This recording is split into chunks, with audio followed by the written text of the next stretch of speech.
Welcome back to جاگو دنیا جی. میں ہوں فاروق حسن, میرے ساتھ موجود ہیں سندس جمیل, اور ہمارے ساتھ ایک بہت ہی ایمیننٹ اسکالر موجود ہیں. جیسا کہ میں نے آپ کو بریک پہ جانے سے پہلے بھی بتایا, پروفیسر ڈاکٹر مجاہد کامران وائس چانسلر ہیں پنجاب یونیورسٹی کے, پروفیسر آف فزکس ہیں.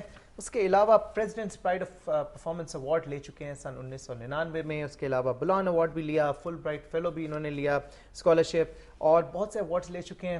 پروفیسر صاحب جو ہیں ایک ایجوکیشن کے حوالے سے ایک بہت بڑی پرسنالٹی ہیں. ان سے آج بات کریں گے. پنجاب یونیورسٹی جو کہ ایک قدیم ترین یونیورسٹی ہے سب کانٹیننٹ کی, اس کو آج کل یہ ہیڈ کر رہے ہیں, وائس چانسلر ہیں. سر السلام علیکم. السلام علیکم sir, how are you? Thank you so very much for coming. اتنی صبح آپ آئے اور آپ نے اپنے اتنے بزی اسکیڈول میں سے ہمارے لیے ٹائم نکالا. تھینک یو سو مچ.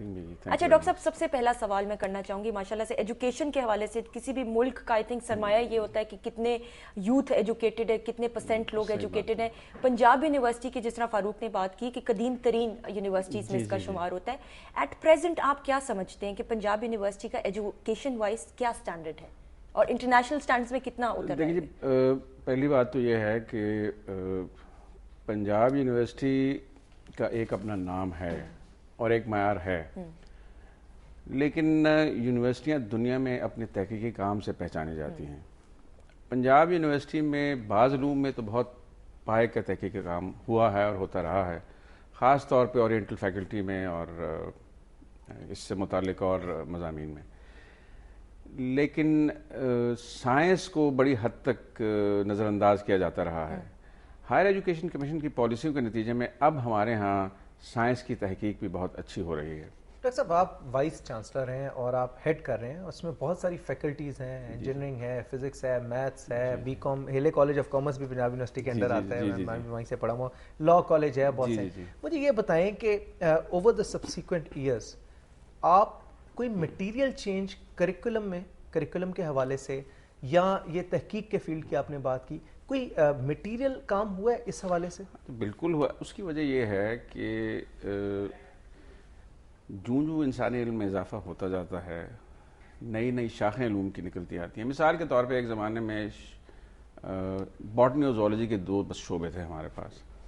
اب ہمارے پاس کہیں زیادہ شعبے ہیں. Centre for excellence in molecular biology ہے, ایک ڈپارٹمنٹ ہے مائکرو بایولوجی کا جو نیا بنا ہے, اسکول آف بایولوجیکل سائنسز ہے, تو شاخیں بن گئی ہیں. مائیکالوجی اینڈ پلانٹ پیتھولوجی ہے, اور یہ سارے شعبے بہت اچھے ہیں. ہماری لائف سائنسز کی جو فیکلٹی ہے یہ بہت اچھی فیکلٹی ہے, اور ان کا تحقیقی کام بھی بہت اچھا ہے. اور اس کی بنیادی وجہ وہی ہے جو میں آپ کو بتا سکوں. لائف سائنسز کی فیکلٹی میں پی ایچ ڈی 66% اساتذہ پی ایچ ڈی ہیں, تو اس سے فرق پڑ جاتا ہے. ٹھیک. اچھا ڈاکٹر صاحب, آپ کا پلیسمنٹ آفس جو ہے پنجاب یونیورسٹی کا, کوئی پلیسمنٹ آفس ہے, اور اگر ہے تو کتنا افیکٹو ہے, کہ جتنے اسٹوڈنٹس نکل رہے ہیں یہ آگے کیا کریں گے؟ یہ اب پچھلے 1 برس سے ہمارا جو ایک کیریئر کاؤنسلنگ اور پلیسمنٹ سینٹر ہے جو کافی فعال ہو گیا ہے.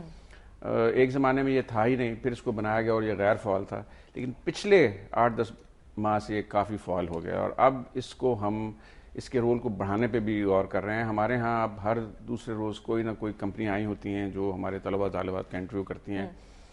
یہ تقریباً ہر ہفتے 1-2 پروگرام ایسے چل رہے ہیں. Punjab university I think Pakistan نہیں بلکہ اس برِ صغیر کی بہت ہی خوبصورت کیمپس والی یونیورسٹی. اگر کسی نے وزٹ نہیں کی تو آپ جب بھی لاہور آئیں, نہر کے کنارے ہے اس کا نیو کیمپس, واسٹ گراؤنڈز ہیں, کھلے فیلڈز ہیں, فیکلٹیز نیٹ اینڈ کلین, اور آپ کا دل چاہتا ہے ایک ایسی تدریس کا ہے جہاں اسٹوڈنٹ کا دل چاہتا ہے آ کے کہ وہ آ کے پڑھے. مطلب ایسا انوائرمنٹ اتنا زبردست گرین انوائرمنٹ ہے. تو سب پچھلے دنوں انفارچونیٹ انسیڈنٹس ہوئے اور ہم نے بہت سے واقعات دیکھے. اس کے بعد ہاسٹل بھی بند ہوئے, پولیس بھی آئی, ٹیچرز نے بوائیکاٹ کیا. ایک ہسٹری میں نے کبھی نہیں سنا تھا کہ استاد پہ کہ طالب علموں نے یا کچھ لوگوں نے ہاتھ اٹھایا. مطلب استاد کا جو رتبہ ہے وہ تو اس کے بارے میں ہم بات ہی نہیں کر سکتے. تو میں یہ جاننا چاہوں گا یہ شروع سب کیسے ہوا, مطلب how did it all start? دیکھیں جی, پنجاب یونیورسٹی کی ایک سیاسی تاریخ بھی ہے جی, اور میں نے یہاں 1969 میں بطور طالب علم داخلہ لیا تھا, اور اس زمانے میں دائیں اور بائیں بازو کی بڑی کشمکش جاری تھی. جب بھٹو صاحب کا دور آ گیا تو اس دور میں یہاں دائیں بازو کے طلباء کی یونین تھی, اور بتدریج اس میں پھر اسلامی جمعیت طلباء حاوی ہو گئی. یہ بھٹو صاحب کے دور کی بات؟ بھٹو صاحب کے دور میں یہ الیکشن جیت جاتے تھے. اس زمانے میں یہ اپوزیشن کا رول ادا کرتے تھے, تو اینٹی اسٹیبلشمنٹ ہونے میں ہمیشہ الیکشن میں فائدہ ہو جاتا ہے. پھر ضیاء الحق صاحب کے دور میں ان کو کافی سرپرستی حاصل رہی، اور پھر جب ضیاء الحق صاحب کے زمانے میں طالب علم یونین پہ پابندی لگ گئی تو اس وقت پنجاب یونیورسٹی میں جو اسٹوڈنٹس یونین تھی وہ اسلامی جمعیت طلبہ کے ہی لوگ تھے.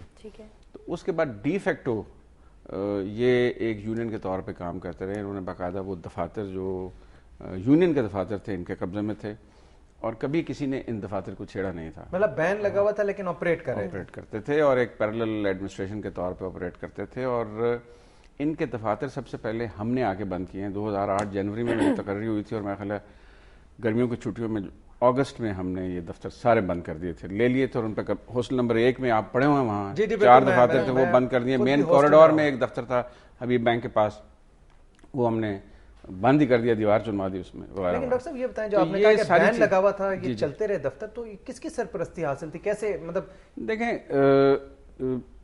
اسلامی جمعیت طلبہ کا ایک تعلق ہے جماعت اسلامی سے، اور ان کو ہمیشہ جماعت اسلامی کی سرپرستی رہی ہے. جس طرح اگر کبھی پیپلز اسٹوڈنٹ فیڈریشن تھی تو اس کو پیپلز پارٹی کی سرپرستی حاصل تھی، یا اگر کوئی اور کسی سیاسی جماعت کا اسٹوڈنٹ ونگ ہے تو یہ ان کے بہت سے اساتذہ بھی بھرتی ہوئے تھے یونیورسٹی میں، بہت سے ملازمین بھی بھرتی ہوئے تھے یونیورسٹی میں. اور یہ جماعت اسلامی کے لیے بہت اہم یونیورسٹی ہے، کیونکہ جماعت اسلامی کی اکثر قیادت یہاں سے پڑھ کے نکلی ہے. تو ظاہر ہے کہ یہ ایک قبضہ گروپ کی صورت اختیار کر گئے تھے.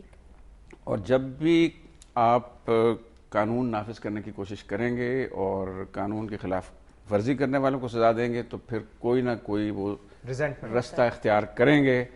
اور سب سے بہترین طریقہ یہی ہے کہ آپ لا اینڈ آرڈر سچویشن پیدا کر دیں. اور یہ جو واقعہ ہوا ہے، یہ جس طرح آپ نے کہا کہ یہ انتہائی افسوسناک واقعہ ہے. مجھے یاد نہیں کہ پاکستان میں کم از کم پنجاب یونیورسٹی کی تاریخ میں اس قسم کا واقعہ ہوا ہو.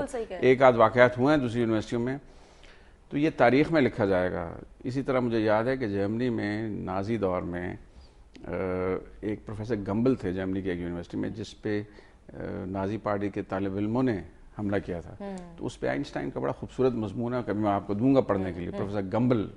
تو وہ انسیڈنٹ آئنسٹائن کی تحریر کی وجہ سے تاریخ میں شامل ہے. ڈاکٹر صاحب کیا اسٹوڈنٹ پالیٹکس ہونی چاہیے یا نہیں ہونی چاہیے؟ اور ایک سوال، اور دوسرا سوال میں نے یہ پوچھنا ہے کہ اس واقعے کے بعد اب کیا پریونٹیو میجرز آپ نے لیے ہیں؟ کوئی آپ نے اسے ٹھیک کرنے کے لیے آئندہ کے لیے کیا سوچا؟ دیکھیے یہ دونوں بڑے اہم سوال ہیں. پہلی بات تو یہ ہے کہ سیاسی طور پہ باخبر ہونا اور باشعور ہونا ایک چیز ہے. ایک زمانے میں جب یہاں اسٹوڈنٹس یونینز ہوتی تھیں اور سیاسی جماعتوں کا زیادہ عمل دخل نہیں تھا، تو کالجوں میں اور یونیورسٹیوں میں جو غیر نصابی سرگرمیاں تھیں وہ اپنے عروج پہ تھیں. مجھے یاد ہے فیلڈ مارشل ایوب خان کے زمانے میں یہ بڑا بہترین دور تھا اس اعتبار سے. لیکن بتدریج اسٹوڈنٹس یونین میں سیاسی جماعتوں کا جب اثر اور نفوذ بڑھ گیا تو بنیادی طور پہ طالب علم یونین کے جو انتخابات تھے وہ سیاسی جماعتوں کے درمیان مقابلے کی حیثیت اختیار کر گئے، اور اس میں پھر وائلنس بھی شروع ہو گئی. لیکن سب سے بڑی بات یہ تھی کہ پھر بھرتیوں پہ بھی اثر انداز ہونا شروع ہو گئے لوگ، اساتذہ کی بھرتیوں پہ بھی اور ملازمین کی بھرتیوں پہ بھی. تو میں یہ سمجھتا ہوں کہ اسٹوڈنٹس کو سیاسی طور پہ اویئر ہونا چاہیے. بلکہ آج سے کوئی 1 برس پہلے ہم نے ایک مذاکرہ کیا تھا جس میں ہم نے عمران خان کو بلایا تھا، جاوید ہاشمی کو بلایا تھا، لیاقت بلوچ صاحب کو بلایا تھا، سعد رفیق تھے اور جہانگیر بدر تھے. اور وہاں موضوع یہی تھا کہ طالب علم کیا سیاسی جماعتوں کو جامعات میں طالب علم تنظیمیں رکھنی چاہیے. یعنی میری ذاتی رائے یہ ہے کہ جامعات میں سیاسی جماعتوں کی تنظیموں کا رول نہیں ہونا چاہیے. وہ یونیورسٹی سے باہر رکھیں، جو اسٹوڈنٹ کاؤنسل ہو جو ایڈمنسٹریشن دیکھے، مطلب اور ویسے یونینز ہونی چاہیے. لیکن اس کے یہ مشروط ہے کہ سیاسی جماعتیں جو ہیں وہ ان کو اپنے مقاصد کے لیے استعمال نہ کریں. دوسرا سوال ڈاکٹر صاحب میرا یہ تھا کہ اس سیکیورٹی کے بارے میں. دیکھیے جی، ہم نے پھر اب یہ کیا ہے کہ ہم نے ایک تو گارڈ بھرتی 25 گارڈ نئے ہم نے بھرتی کیے اور ابھی اور کرنے ہیں. اور اس میں کچھ لوگ ایسے ہیں جن کا تعلق SSG کے ساتھ ہے، آرمی کا جو اسپیشل سروسز گروپ ہے. اس کے علاوہ ہم نے 2 گاڑیاں اور 2 ٹیمیں بنا دی ہیں. ان کے پاس گاڑیاں ہیں اور وہ موبائل وہ دیکھتے رہتے ہیں. اور پھر ہم نے ریہرسل بھی کی اگلے روز کہ اگر فلاں جگہ کوئی حملہ ہو گیا ہے تو وہ فوراً پہنچے، تو وہ 3 منٹ میں 3 سے 4 منٹ میں پہنچ گئے تھے. تو اس پہ اب ہم توجہ کر رہے ہیں، یعنی ہمیں اب ان معاملات کی طرف توجہ کرنی چاہیے جو یونیورسٹی کی طرف کبھی کرتی نہیں. آئی تھنک جتنے بھی پیرنٹس ہیں پنجاب یونیورسٹی کے، جتنے بھی اسٹوڈنٹس ہیں، وہ بھی سن رہے ہوں گے، ٹرانسمیشن دیکھ رہے ہوں گے. They must have got satisfied کیونکہ وائس چانسلر صاحب ہمارے ساتھ موجود تھے. آن ریکارڈ انہوں نے بتایا کہ اب حالات بالکل صحیح ہیں، ہاسٹلز کھل چکے ہیں، یونیورسٹی میں کلاسز سب نارمل روٹین ہو رہی ہے، so you don't have to get worried. اور تمام اسٹوڈنٹ سے میری ایک ریکویسٹ ہے کہ پلیز پلیز پلیز استاد کا جو درجہ ہے اس کو مت بھولیں. یہی آپ کو تعلیم دیتے ہیں، آپ کو اس قابل بناتے ہیں کہ آپ دنیا میں ترقی کریں اور اس مقام پہ پہنچیں جس مقام پہ آپ پہنچنا چاہتے ہیں.